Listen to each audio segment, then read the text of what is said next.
Times now नव भारत के लिए संविधान सर्वोपरि है। हमारे लिए इंसान और मजहब बराबर है। संविधान की प्रस्तावना के मुताबिक हम उपासना की स्वतंत्रता में अटूट विश्वास रखते हैं। हमारे कार्यक्रम में व्यक्तियों के व्यक्त विचार निजी हैं। मेहमानों की राय चैनल या ब्रॉडकास्टर के विचारों की नुमाइंदगी नहीं करती है। अभिव्यक्ति की आजादी की तरह हम आस्था का भी पूरा सम्मान करते हैं। ऐसे में कार्यक्रम में शामिल बयानों का मकसद किसी जीवित या मृत व्यक्ति, संस्था, समुदाय, धर्म या संगठन को बदनाम या किसी की भावनाओं को ठेस पहुंचाने का नहीं है। चैनल या प्रसारणकर्ता किसी भी रूप में इसके लिए जिम्मेदार नहीं है। अब बात करते हैं हमारी स्पेशल रिपोर्ट की। शुक्रवार को देश भर में मचे उपद्रव की इनसाइड स्टोरी। तमाम राज्यों की पुलिस जो हिंसा हुई उस पर अब एक्शन ले रही है। बावजूद उसके काफी सारे भड़काऊ बयान अभी भी दिए जा रहे हैं। आज एक बार फिर मुस्लिम धर्मगुरु तौकीर रजा ने भड़काऊ बयान दिया। इससे पहले मुस्लिम धर्मगुरु मौलाना सोहेब काजमी ने बाकायदा ओवैसी और मदनी जैसे नेताओं के नाम लेकर उन पर उपद्रव को उकसाने का आरोप लगाया था। ऐसे में सवाल ये उठता है कि बीजेपी से निलंबित नेता नुपुर शर्मा की आपत्तिजनक टिप्पणी के बाद क्या वाकई हिंसा जानबूझकर भड़काई गई?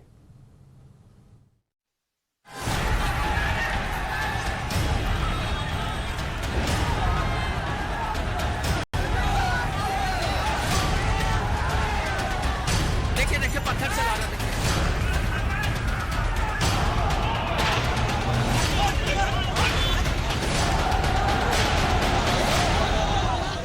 आग जनी हुई।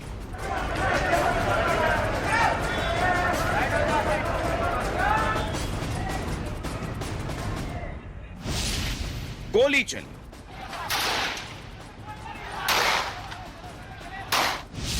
पत्थर बरसे। सर पत्थर चल रहा है सर, हमको कवर में लगा। और तो और सर तन से जुदा करने की धमकी दी गई। ताज से बाहर निकल गए तो फिर वो नुपुर शर्मा क्या, वो आशीष कोहली क्या, वो नुपुर शर्मा क्या, उनके सर कहीं और धड़ कहीं मिलेंगे। ये कैसा मंजर है? दुनिया के सबसे विशाल लोकतंत्र की ये कैसी बदनुमा तस्वीर है। जहां संविधान सर्वोपरि है, जहां हर इंसान और मजहब बराबर है, वहां बीजेपी की निलंबित नेता नुपुर शर्मा के आपत्तिजनक बयान के 2 हफ्ते बाद शहर शहर ऐसा भीड़ तंत्र क्यों? सरेआम सर काटने की गैर कानूनी धमकी क्यों? तो एडमिनिस्ट्रेशन को चाहिए जो अजान के खिलाफ बोले उनका गला पकड़े, अगर जो पर्दे के खिलाफ बोले उनका गला पकड़े। ये गला नहीं पकड़ सकते तो हम गला काटने के लिए तैयार हैं। हम गला काटने के लिए तैयार हैं। और इनको मैं बताना चाहता हूं, सबसे ज्यादा कम दर्जे का मुसलमान इतना ईमान रखता है, दुनिया के किसी भी ब्रिगेडियर, किसी भी ताकत गुस्ताखे नबी का सर कलम कर सकते। बीते जुमे की नमाज के बाद देश के कई प्रदेशों में जिन लोगों ने कानून को हाथ में लिया, आगजनी की, पथराव किया, उन पर अब एक्शन भी जारी है। कानून अपना काम कर रहा है, लेकिन ये किसी को भी किसी सूरत में नहीं भूलना चाहिए कि कानून तोड़ने वालों पर कार्रवाई बिना भेदभाव के होती है। फिर वो चाहे आस्था को अपमानित करने की गुस्ताखी हो या फिर विरोध में कानून का माहौल उड़ाने वाली भीड़।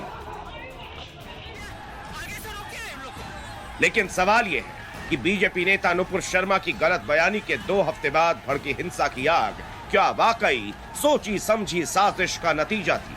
इसके लिए क्या वाकई वो भड़काऊ तकरीरें जिम्मेदार हैं जो हाल ही के दिनों में चंद नेताओं की तरफ से दी गई? उन आकाओं ने जो भारत की दुनिया में बढ़ती हुई छवि, संबंध और हमारी सरकार के अरब देशों से और इस्लामिक देशों से ताल्लुकात पर जल भी रहे हैं और गमजदा भी है, अपने एजेंडे के तहत भारत के अंदर जगह जगह दंगे करवाए। उन दंगों को लीड करने के लिए जो तंजीमें उनको भड़का रही थी, मदनी जैसे लोग जो कह रहे थे कि हिंदू से देश छोड़ के चले जाओ, मदनी जैसे लोग जो घड़ियाली आंसू बहा रहे थे, ओवैसी जैसे लोग जो सर पे सफ़ेद कपड़ा बांध के घूम रहे थे, वो कानपुर के इमाम जो कह रहे थे कफन बांध के हम निकलेंगे और कफन बांध के हम जो है देश की ईंट से ईंट बजा देंगे, हम गर्दनें काट देंगे और रसूल के गुस्ताखी एक ही सज़ा, सर तन से जुदा, सर तन से जुदा। वो सारे के सारे गायब हो गए और 20-20 साल के बच्चों को सड़कों पे छोड़ दिया इन्होंने, सरकार से लड़ने के लिए, पुलिस से लड़ने के लिए और सिस्टम से लड़ने के लिए। ये जमात उलमाए हिंद के चेयरमैन मौलाना सुहैब काशमी, जो सीधे तौर पर ओवैसी और मदनी जैसे नेताओं को जुमे की हिंसा के लिए जिम्मेदार बता रहे हैं। इनके आरोपों पर दूसरे पक्ष का जवाब आना बाकी है, लेकिन सवाल बेहद गंभीर है कि संविधान से चलने वाले देश में सर तन से जुदा करने जैसी धमकी क्यों? इसे लेकर हमने देश से विदेश तक उन लोगों से बात की जिनका जितना यकीन मजहबी किताबों में है, उतना ही भरोसा भारत के संविधान पर भी। उन लोगों की बातें आपको सुनाएंगे, लेकिन उससे पहले जरा AIMIM चीफ असदुद्दीन ओवैसी की वो तकरीर सुनिए जो उन्होंने इसी महीने की 7 तारीख को महाराष्ट्र के लातूर में दी। सब लोग आकर बोलेंगे ओवैसी भड़का भाषण देता है, ओवैसी जज्बाती तकरीर करता है। अरे मैं जो कुछ कह रहा हूं अभी और कहूंगा उसमें बताओ, उसमें क्या सच्चाई है या झूठ है, मुझे बताओ। तुम सिर्फ सच्चाई को कबूल करने के लिए तैयार नहीं हो। तुम मुझसे नफरत इसलिए करते हो कि तुम नहीं चाहते कि भारत का मुसलमान एक सियासी कुव्वत बन जाए। तुम मुझसे नफरत इसलिए करते हो कि तुम नहीं चाहते कि गरीब मुसलमान को इंसाफ मिले। तुम मुझको गालियां इसलिए देते हो ताकि तुम नहीं चाहते कि मुसलमान पढ़ लिख कर उसके मुंह में जबान आ जाए और वो अपने इंसाफ के लिए खड़ा हो जाए। तुम मेरे जिस्म पर गोलियां इसलिए चलाई तुमने ताकि तुम नहीं चाहते कि मैं जिंदा रहूं और गरीब और मजलूमों की दास्तान को, इंसाफ को बयान करूं। मगर सुन लो गोली मारने वालों, सुन लो मेरे दुश्मनों, मैं मरने के लिए तैयार हूं। विदेश से वकालत की पढ़ाई करने वाले, अपनी दलीलों से विरोधियों की बोलती बंद कर देने वाले, हैदराबाद से लगातार 4 बार के सांसद ओवैसी जैसी शख्सियत जब मरने और मारने जैसी बात करेगा तो उन पर आंख मूंद कर यकीन करने वालों पर कैसा असर होगा, अंदाजा लगाना मुश्किल नहीं है। अब आपको जमीयत उलेमाए हिंद के प्रमुख मौलाना महमूद मदनी की तकरीर भी सुनाते हैं जो उन्होंने बीते मई के महीने में दी थी। मुसलमान शरीयत पर चलने का अज़्म कर ले तो कोई कानून उसका रास्ता नहीं रोक सकता। तुमको अगर बर्दाश्त नहीं है हमारा मजहब तो तुम कहीं और चले जाओ।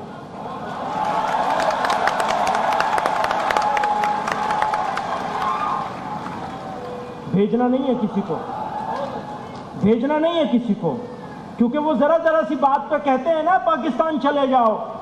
भैया तुम्हें मौका नहीं मिला था पाकिस्तान जाने का, हमें मौका मिला था, हमने रिजेक्ट किया है उसे पाकिस्तान जाने के मौका। इसलिए हम नहीं जाएंगे, जिसको भेजने का शौक है वो चला जाए। यह उस नेता के अल्फाज हैं जिन्हें सिर्फ मुसलमान ही नहीं तमाम हिंदू भी बड़े गौर से सुनते हैं, जिनकी पहचान देश के बड़े विद्वान और बुद्धिजीवी के तौर पर। अगर वो भी संविधान की बजाय शरिया को तरजीह देंगे तो जरा सोचिए नतीजा क्या होगा। अब आपको मुस्लिम धर्मगुरु और राजनेता मौलाना तौकीर रजा की ताजा तकरीर भी सुनाते हैं। तो मुसलमानों को ऊपर जुल्म ढाया जा रहा है, मुसलमानों के बच्चों पर गोलियां चलाई जा रही है, मुसलमानों का सताने का काम किया जा रहा है, मुसलमानों को जेल में डालने का काम किया जा रहा है, लेकिन उस एक को गिरफ्तार नहीं किया जा रहा है। आज कलयुग का धृतराष्ट्र नरेंद्र मोदी जब तक इन तमाम बेईमानियों के खिलाफ आवाज नहीं खोलेंगे तब तक हिंदुस्तान का माहौल ठीक नहीं किया जा सकता। और हम चाहते हैं कि किसी भी कीमत पर हमारे मुल्क का माहौल खराब नहीं होना चाहिए।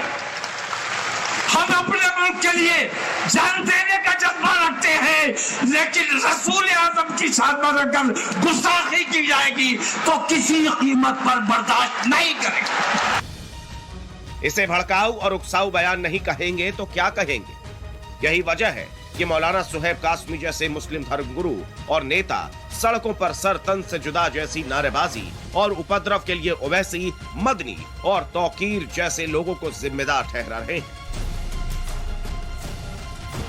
भारत जो एक पंथ निरपेक्ष देश है, जहां धर्म कोई भी हर जुबान पर वासुदैव कुटुंबकम का मंत्र गूंजता है, जहां दुनिया की दूसरी सबसे बड़ी मुस्लिम आबादी रहती है, वहां बीजेपी की निलंबित नेता नुपुर शर्मा के विवादित बयान के बिना पर कुछ मुट्ठी भर लोग देश की छवि दागदार करने पर क्यों आमादा? इसके पीछे की मंशा क्या है? इसे लेकर पाकिस्तानी मूल के कनाडाई लेखक तारिक फतेह का क्या कहना है, आपको वो सुनवाते हैं। जो क्राउन प्रिंस सऊदी अरेबिया के हैं MBS, उन्होंने कहा कि 200 साल बाद प्रॉफिट की वफात के बाद जो बातें हुई हैं मैं उसको एक्सेप्ट कर लूं कि they are the truth. No, ये वेपन था उन खलीफाओं का, खासतौर पे जो उमैयद दमास्कस में बैठे जिन्होंने इमाम हुसैन वगैरह की भी प्रॉफिट की फैमिली का कत्लेआम किया और हिंदुस्तान पे भी हमला किया। ये उनके बनाए हुए असूल हैं कि, और इसमें था क्या कि आप किसी पे ये इल्ज़ाम लगा दीजिए कि इन्होंने प्रॉफिट के अगेंस्ट कुछ बोला है, एक विटनेस आएगा और उसकी सज़ा जो है गर्दन काट दी जाए। इसका कुरान से कोई ताल्लुक नहीं है, ना ही इसका कोई हदीस से है। This is man made laws by some of the most obnoxious rulers of Islam. एक विवादित बयान जिस पर पहले ही माफी मांगी जा चुकी है, कानूनी कार्रवाई चल रही है, उस बयान का इस्तेमाल कर सर तन से जुदा करने की भड़काऊ और बेखौफ तकरीर क्यों दी जा रही है, इसे हमने देश के सीनियर वकील रिजवान अहमद से भी समझने की कोशिश की। गुस्ताख रसूल की एक सज़ा सर तन से जुदा बोलने वाले नारेबाजों को एक संदेश है, एक पैगाम है कि ये नारे मिडिल ईस्ट कंट्रीज़ में, पाकिस्तान और अफ़गानिस्तान में कारगर हैं, ना कि भारत में, जो पूर्णतः एक संवैधानिक देश है और संविधान और कानून से चलता है। यहाँ के member of parliament mister Owaisi, जो एक लॉ मेकर हैं, वो खड़े होकर बोलते हैं मैं मरने को तैयार हूँ, क्या तुम मरने को तैयार हो? ये भाषा अफ़गानिस्तान, मिडिल ईस्ट, इस्लामिक मुस्लिम कंट्रीज़ में शोभा देती है, ना कि भारत में। भारत का मुसलमान इस बात की गांठ बांध ले कि ये देश संविधान से चलता आया है और क़यामत तक संविधान से ही चलेगा। यहाँ पर शरीयत जैसी भाषा या शरीयत जैसे कानून की बात करना बेईमानी है, देश के खिलाफ मुखालफत है। अगर किसी को मुगालता है कि भारत संविधान से नहीं किसी धर्म की किताब से चलेगा, उन्हें सुप्रीम कोर्ट की वकील सुबोही खान की बातों को भी बड़े गौर से सुनना चाहिए, जो एक तरफ आपत्तिजनक बयान देने की आरोपी नुपुर शर्मा पर कानून के मुताबिक कार्रवाई की वकालत करती है, तो दूसरी तरफ रसूल से गुस्ताखी करने का आरोप इस्लामिक मुल्कों पर लगाती है। हमारा देश संविधान से चलता है, शरिया से नहीं। किसी के आराध्य को अपमानित करना या किसी की रिलीजियस फीलिंग्स को हर्ट करने के लिए हमारी भारतीय दंड संहिता में कुछ धाराएं हैं। अगर जांच के उपरांत पाया जाएगा कि नुपुर शर्मा उसमें संलिप्त पाई जाती हैं तो उनको उसी के हिसाब से सज़ा दी जाएगी। सर तन से जुदा भारत में नहीं किया जाता है, लेकिन उस पर जाने से पहले हम लोगों को ये सोचना पड़ेगा कि गुस्ताखे रसूल किया किसने? नुपुर ने, जिन्होंने केवल उन हदीसों में पढ़ के दोहराया जिन हदीसों में हमारे प्यारे नबी पैगंबर मोहम्मद सल्लल्लाहु अलैहि वसल्लम के खिलाफ अपमानजनक बातें लिखी हैं। वो हदीस भारत ने नहीं लिखी हैं, वो हदीस इन इस्लामिक देशों ने ही लिखी हैं। तो वही जो कह रही वो कितना सही है और कितना गलत, ये सच की कसौटी पर कितना खरा है, मुकम्मल जानकारी धार्मिक विद्वान दे रहे हैं। लेकिन 10 जून को झारखंड की राजधानी रांची को जलाने की जो कोशिश हुई वो जितनी शर्मनाक है उतनी ही खौफनाक, क्योंकि यहाँ कुछ मिनटों में घर की छतों से पत्थरों की इतनी बारिश हुई कि मजबूर होकर पुलिस को फायरिंग करनी पड़ी। मारो मारो मारो। इस दौरान लोगों की जान चली गई, बावजूद इसके गुरिल्लावार की तरह पत्थरों से हमला होता रहा।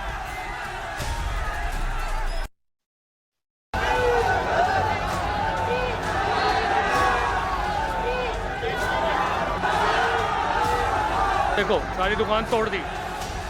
रांची की तरह ही यूपी के सहारनपुर में भी पथराव हुआ, धार्मिक नारेबाजी हुई। परेशानी की बात यह है कि छोटे छोटे बच्चों के हाथ में किताब और कंप्यूटर की जगह पत्थर थमा दिए गए। सारी दुकानें तोड़ दी है, देखो सारा माल उठा रहे हैं, जबरन दुकानों के अंदर घुस रहे हैं। सहारनपुर की गली गली में उपद्रवियों ने उत्पात मचाया, पत्थरबाजी से पुलिस वाले समेत कई लोग जख्मी हुए। देखो कवर उठा लिए उसके, ओए ये देखो दुकान के तोड़ रहे हैं। सहारनपुर के मास्टरमाइंड पर पुलिसिया एक्शन जारी है, लेकिन सवाल ये है कि नौजवानों को, बच्चों को संविधान की बजाय शरिया का पाठ कौन पढ़ा रहा है? वो कौन है, वो वजह क्या है जिसके झांसे में आकर ये भीड़ जुमे की रोज गुमराह हो जाती है। शुक्रवार को जो हाथ चंद पलों पहले इबादत के लिए उठे थे, उन्हीं हाथों ने पत्थर उठा ली। जिस जुबान से दुआ पढ़ी जा रही थी, उसी जुबान से नफरती नारे निकलने लगे। प्रयागराज की सड़कों और पगडंडियां भी पत्थरों से पट गई। पुलिस प्रयागराज के साजिशकर्ताओं पर भी शिकंजा कसने में जुटी। साजिश के तार AIMIM से जुड़ते नजर आ रहे हैं, लेकिन ओवैसी साहब की पार्टी अपने नेताओं के हिंसा में शामिल होने से साफ इनकार कर रही है। कहा तो यह भी जाता है कि हिंसक प्रदर्शन करने वालों में देश विरोधी एजेंडेबाज भी शामिल थे, जिन्होंने माहौल खराब करने के लिए नाबालिगों को ढाल बनाने से भी परहेज नहीं किया। यही वजह है कि मुस्लिम महिला फाउंडेशन की नाजनीन अंसारी भड़काने वालों को अपमान के बदले अपमान की तकरीर से बाज आने की नसीहत दे रही है। ये सरासर अपमान के बदले सम्मान प्राप्त नहीं किया जा सकता। ये और ज़्यादा अपमानित हो रहे हैं क्योंकि जिस तरह से ये बदले की भावना के साथ सड़कों पर उतरे हैं। मौलाना ने जिस तरह से भड़काने का बयान दिया है कि आप सर पे कफन बांध लीजिए, बेचारा मुसलमान है, डरा हुआ मुसलमान है, ये कह करके दूसरे देशों से, दूसरे मुस्लिम देशों से मदद मांगने की गुहार लगाई है। तो आप देख लीजिए, बगल में पाकिस्तान है, पाकिस्तान में जिस तरह से मंदिरों पर हमले हो रहे हैं, क्या उसके लिए कोई आवाज़ उठाता है? क्या कोई मुसलमान उसके लिए आवाज़ उठाता है? जिस तरह से इन्होंने हरकत की वो बहुत ही शर्मसार है। उससे पैगम्बर मोहम्मद का सम्मान बढ़ता नहीं, सम्मान बल्कि घटा। मुस्लिम महिला फाउंडेशन की नज़मा परवीन भी मानती हैं कि जुमे के रोज जो कुछ हुआ वो संयोग नहीं बल्कि मजहब के नाम पर देश को बांटने की साजिश का प्रयोग था। इस्लाम इसकी कतई इजाज़त नहीं देता है कि आप जाकर के जुमे, वो भी नमाज के बाद आप जाकर के दंगे फसाद करें और बिला वजह के दंगे को भड़काएं, क्योंकि इस्लाम एकता, विश्वास और भाईचारे की मिसाल कायम करने वाला है। और मोहम्मद साहब ने बताया था कि हम जो भी करें, जिस शहर में, जिस देश में रहें, वहाँ पर अमान बना करके रखें और उस देश को ही अपना माने। ऐसे में ये सारे लोग जो दंगे फसाद कर रहे हैं, वो सिर्फ और सिर्फ एक राजनीति के तहत कर रहे हैं और वो चाहते हैं कि हिंदू मुस्लिम बंटवारा हो करके रहे। हर धर्म शांति का ही संदेश देता है। ऐसे में भारत की आबो हवा में अशांति के बीज बोने वालों की पहचान और पर्दाफाश बेहद जरूरी है, ताकि फिर किसी जुमे को 10 जून जैसी तस्वीर दोहराई न जाए, फिर कभी पत्थर और गोली चलाने की नौबत न आए, फिर कभी सर तन से जुदा के नारे सुनाई न दे। ब्यूरो रिपोर्ट, टाइम्स नाउ, नव भारत।